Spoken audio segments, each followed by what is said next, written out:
Hello, my name's Janet Vine, and I'm a member of Indivisible Yolo's steering committee, and I serve as the secretary.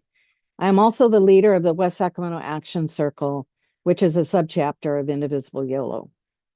Welcome to our series of Zoom interviews for candidates for California's Congressional District 06. Today is Wednesday, May 6th, and the time is 3:32. Today, I'm pleased to introduce Lauren Babb Tomlinson. And I'll turn it over now to the moderator for today's interview, Bruce Cutter. Thank you, Janet. And thank you, Lauren, for agreeing to meet with Indivisible Yolo in this 30-minute Zoom interview. My name is Bruce Cutter, and we'll start with a 5-minute opening statement from the candidate, followed by a question and answer session, and then try to save 2 minutes for a closing statement as time allows. The questions were provided to the candidate yesterday in advance of this interview, so there should be no surprises. So yeah, let's go ahead and begin. Please take about 5 minutes for your opening statement. Take it away, Lauren. Thanks, Bruce, and thanks, Indivisible Yolo. It's incredible to be with you in the virtual Zoom room. For those of you I haven't met, my name's Lauren Babb Tomlinson, she, her pronouns. By day, I'm the vice president. Actually, no, I'm not. I'm the chief public affairs officer for the largest Planned Parenthood in the country, and I have been for a few years now. And I love what I do. Thinking about patient access and making sure that people get the care that they need is something that is deep to my heart. But unfortunately, this summer, Trump and the Republicans absolutely gutted healthcare. I watched Planned Parenthood lose federal funding, which meant that 5 of our clinics closed. And it was my job to tell patients and staff that they would no longer have a place to work or a place to get care. And that was devastating for me as someone who spent my career making sure that we could have resources so that folks could be able to get prenatal care, family medicine, and behavioral health. And I was directly responsible for getting the dollars necessary for the behavioral health pilot that shut down. And so when all this happened, I really had to sit with myself to say, how did we get here and what happened? And so when Prop 50 was passed, thanks to all of you that voted for it, an incredible opportunity came my way. And some folks reached out and said, hey, what do you think about running for office? And I said, absolutely not. Why would I do such a thing? I'm a mom. I have a 15-month-old to a 1-year-old who's very busy. And I just was grappling with, was this the right thing to do? And when I looked at my young son, I made the decision to run because I'm very concerned about his future. As a parent, my childcare is more than my mortgage. I am very afraid to go to the grocery store because raspberries, blueberries, blackberries are so expensive and they're my kids' favorite food. And gas prices are going up, right? And so many families are just struggling with getting their basic needs met, keeping a roof over their head, putting food on the table, and gas in the car. And we need more people that have understand what it's like and the struggles that working families are facing. And so I'm offering an opportunity to elect someone that's been on the front lines fighting Trump at Planned Parenthood and now would like to go to Washington to really get things done for families. And this race has been an incredible opportunity to meet all of you and learn more about what you care about. And I look forward to the questions. But I am just really going to take a minute to talk about the Voting Rights Act. Last week, the Supreme Court gutted the Voting Rights Act, which means that approximately 30% of the members of color may not have seats in Congress. And this is a direct assault on our democracy. And I am really sitting with that because I know that my generations before me, women, people of color, fought for the right to vote. And so in this moment, this is my generation's civil rights movement. If we do nothing, we will not have a democracy for my young son to grow up and thrive in this country. And so that's why I'm running. I am so proud to be endorsed by Planned Parenthood Action Fund, Emily's List, Elect Democratic Women, the Congressional Black Caucus PAC, the Congressional Progressive Caucus PAC, Leaders We Deserve, and many more. We are building a robust campaign that is grassroots, people-powered, and I'm honored to be in this space with all of you and get to know more about what you all care about and build a relationship so that we can continue to do good trouble together. So thank you for the time for some opening remarks, and I'm ready to jump into questions if that works for all of you. Yes, that's perfect. Thank you. The first question that we have is kind of a general question, and that is to take a few minutes to explain your position on issues specific to West Sacramento. And some examples are related to climate resilience and infrastructure needs. We hope you can address those. Sure. I am really encouraged by the progress that I'm seeing in West Sacramento in some of the federal resources, particularly around the I Street replacement bridge, as it's being under active construction, and so we will need to continue to invest resources in that. I also believe that the levee improvement project, although it's a multi-phase project, is in the right direction, but will continue to need a significant amount of federal investment to be able to improve that so that we lower the flood risks in communities like West Sacramento, and also recognizing that the importance of being able to have that infrastructure in place so that home values don't go down, and that insurance doesn't go up. So we have a responsibility to make sure that we're doing the best that we can to protect us from flood risk and working with the U.S. Army Corps to make sure that the funding is there as we continue to modernize the levee program. And other things that I'm really concerned about, I really am thinking about sort of the climate resilience and the water infrastructure issues. I know that water rates were just increased in West Sacramento. Couldn't be a worse time. As we know, families are facing all kinds of issues with affordability, but we have to balance the need to make sure that there are federal resources to update water and sewage upgrades. And lastly, I think it's really important that we look at transit options. So really moving towards more zero emission transit. How do we find more resources that allow grant programs so that we can continue the good work that's already being done with the electric shuttle fleets and thinking through more charging stations and more opportunity for us to continue to advance a green economy within the West Sacramento borders. So those are just some of the ideas I have around just sort of infrastructure needs. This doesn't include sort of thinking through the California Extreme Heat Action Plan that I think is fantastic. And we need to find ways to continue to invest federal resources to make sure that these things can actually see through completion. So those are some of the areas that I believe are sort of top of mind for me in the West Sacramento area, but welcome having continued conversations with residents to understand if there are gaps in my thinking there and where you all feel like we prioritize these needs as we move into a new Congress, and making sure that we are providing the best in class resources for your community. Thank you. Um, so next we have kind of a series of questions where we hope to, we'll ask you the question and we would like a very brief answer. Yes or no would be awesome. If you need a few words, that's okay, but we want to get through all the questions once, and then we'll post them in the chat, and then we hope you go one by one and address the nuances because so often people don't have time to give nuanced answers, and so we want to give you some time to think about the questions and then think about the answers and go over the various nuances. And so I'll read the questions one by one and wait for your short answer, then I'll read the next question and so on. Okay? Sounds good.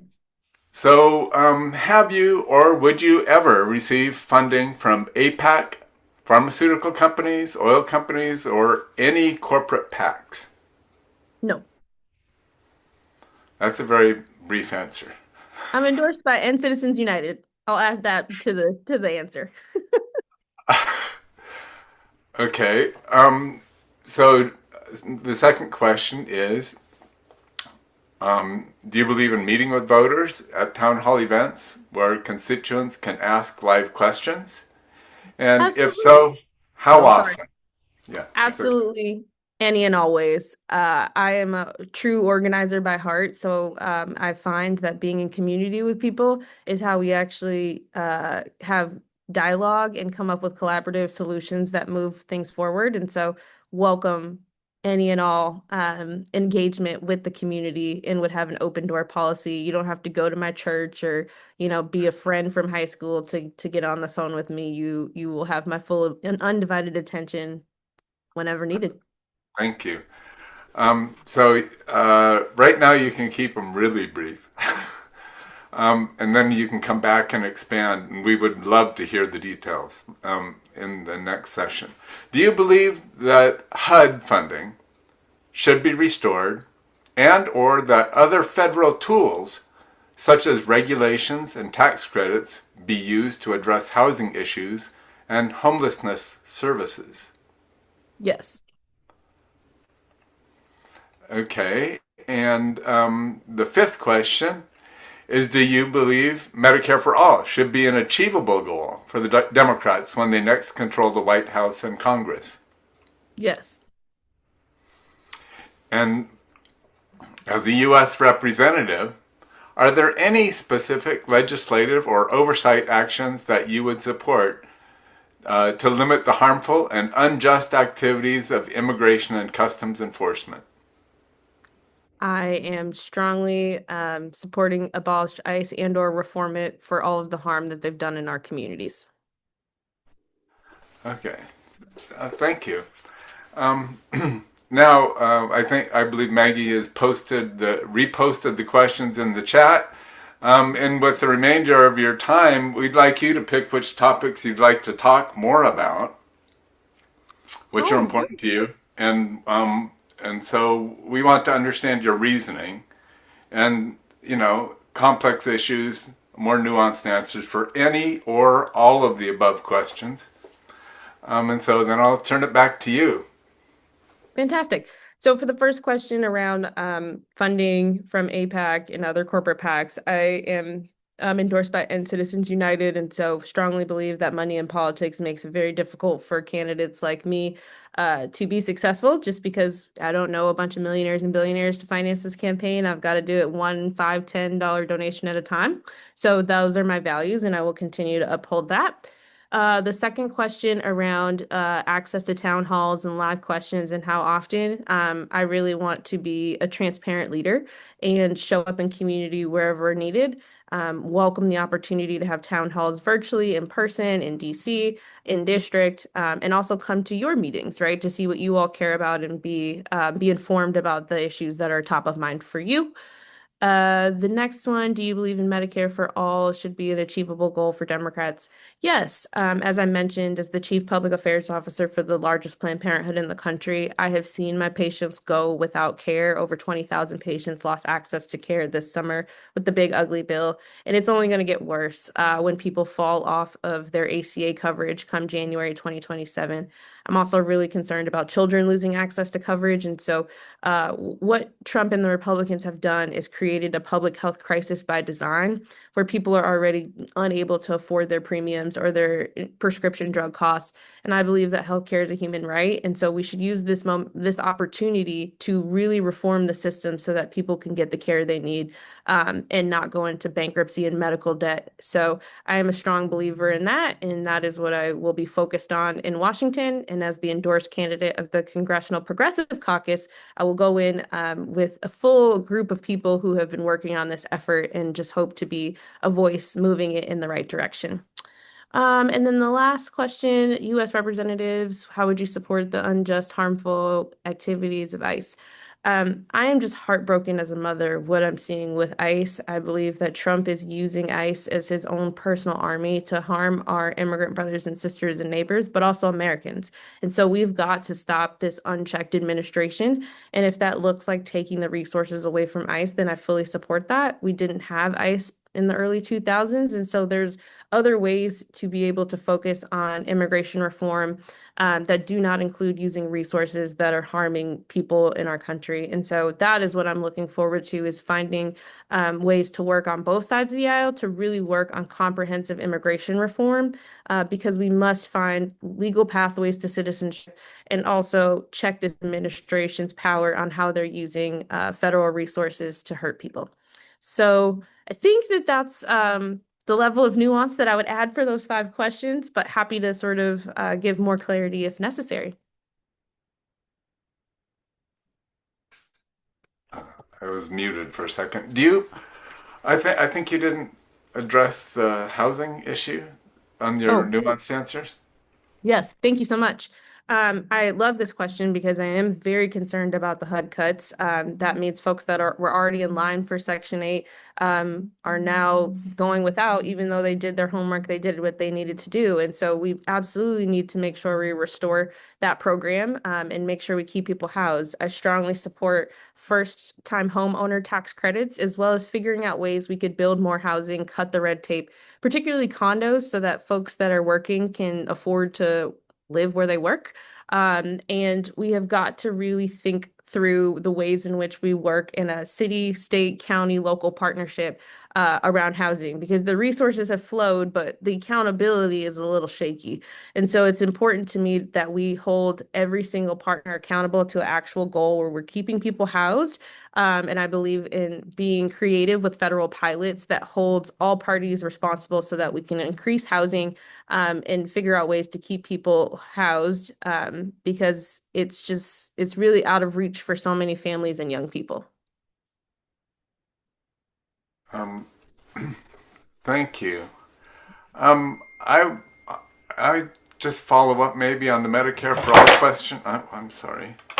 Um, uh, is there any? I know in the last Democrat administration, I guess when we had control of Congress, we didn't get very far on that. There was such a struggle just to get Obamacare through. I mean, how can we get to Medicare for all? No, I mean, I think that's a great question. But I believe the times have really changed in terms of public sentiment about where they're at, right? And I know so many people that have sh shared with me their struggles with private insurance, denials of claims, people not getting the medication they need. If I lost my job today, how would I pay for my kid's asthma inhaler? And so as I was saying, with sort of the big ugly bill just absolutely slashing healthcare, we are going to be in a public health crisis where people are only going to get access to care through the emergency room or hospitals. And that's going to drive up costs for the counties and the cities.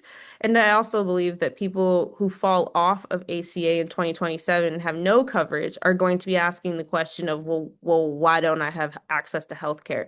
So I'm hopeful that the public sentiment is changing because of all of the terribleness that this administration has caused that will give the Democrats the backbone they need to push forward legislation that will actually move us towards a single payer system. I was really disappointed to see that CalCare in California didn't quite make it across the finish line. That would have been sort of the California version of single payer, but it makes sense because you do need those federal resources to be able to offset those costs. So at a bare minimum, I would hope that we could really work with the state of California on even a pilot, right? Just one state pilot to get us up and going so that we can get to our true North Star, which is a single payer health system. Okay, that's awesome. Let's see.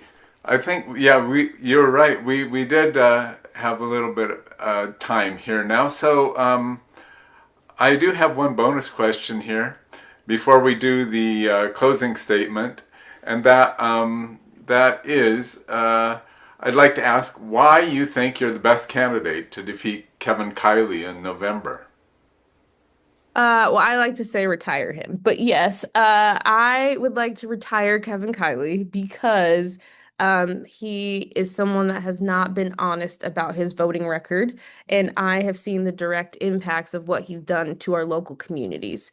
I couldn't be more frustrated by some of the things he says, and I'm the top candidate because I've actually been on the front lines fighting Donald Trump. I mean, I've been at Planned Parenthood through both administrations. I was there when Roe fell. I was there when, patients and staff were being attacked by protesters. So I have done the hard work of pushing back against the MAGA extremist agenda that Kevin Kiley continues to push, and he can't shy away from his record. I don't care if he's saying he's not a Republican, your votes say otherwise. And so we hold him accountable for what he's done to make life harder for families. And as a mom, I think people in this district understand that they can have better and we deserve better in this moment. And so I think my career fighting on the front lines, having been someone that knows the struggles of people that lost access to healthcare, and just being fed up with the system, right? The status quo isn't working for anybody. If it was working, I would be at Planned Parenthood and I'd be living my merry life. But we are in a very different moment now where we have to fight back. We have to choose people that are going to roll up their sleeves and get work done. I'm not afraid to work across the aisle, have done it in my career, and will do it because anyone that tells you to go to Congress and not work with Republicans doesn't understand the job. So we've got to bridge the gap to actually get things done for people, and that's what I think voters are looking for in this district. Let's see. Is there something else that you wish we would have asked you? Mm, No, I just am grateful for the work that you all are doing. It's beautiful to see people in community like-minded who are neighbors and really care to be civically engaged, particularly at this time. And so, honestly, I thank you all for creating a space where you can have these conversations, tough conversations probably at times, but knowing towards we're rowing in the right direction. They can't win because there are more good people than bad. And I look forward to continuing to meet all of you and earning the support of each and every one of you. Okay. So, yeah, now I guess the last thing to do is to allow you some time for a closing statement. Sure thing. Well, ballot, first thing I'll say is if you've already got your ballot in the mail, please get it, or your ballot in the mail. You already got your ballot, put it in the mail, Dropbox, before June 2nd. So looking forward to earning your support. I've never run for office before, but I've written legislation at the state and local level. I was the chair of the Commission on the Status of Women and Girls appointed by Governor Gavin Newsom. I created a multi-million-dollar grant program during the COVID world to make sure that women and girls could get back on their feet because they took the brunt of caregiving during that time. And I just am a fighter. I'm going to show up like I know on the line as a mother of a 1-year old. I know how to do hard things. And I'm just honored to be in this space with all of you. If you need more information or want to connect, please go to our website, www.lbtforcongress.com. Follow us on social media, and I hope to knock on your door in the coming weeks. So thank you so much for all that you do, and look forward to continuing to build a relationship with each and every one of you. Thank you, Lauren. It is really vital for West Sacramento residents to have this opportunity to hear directly from the candidates in this race. We really appreciate you taking the time to help us better understand you and the race in District 6 in California. Thank you very much. Thank you so much, Bruce. Thank you, everybody, and I hope you all have a great rest of your day.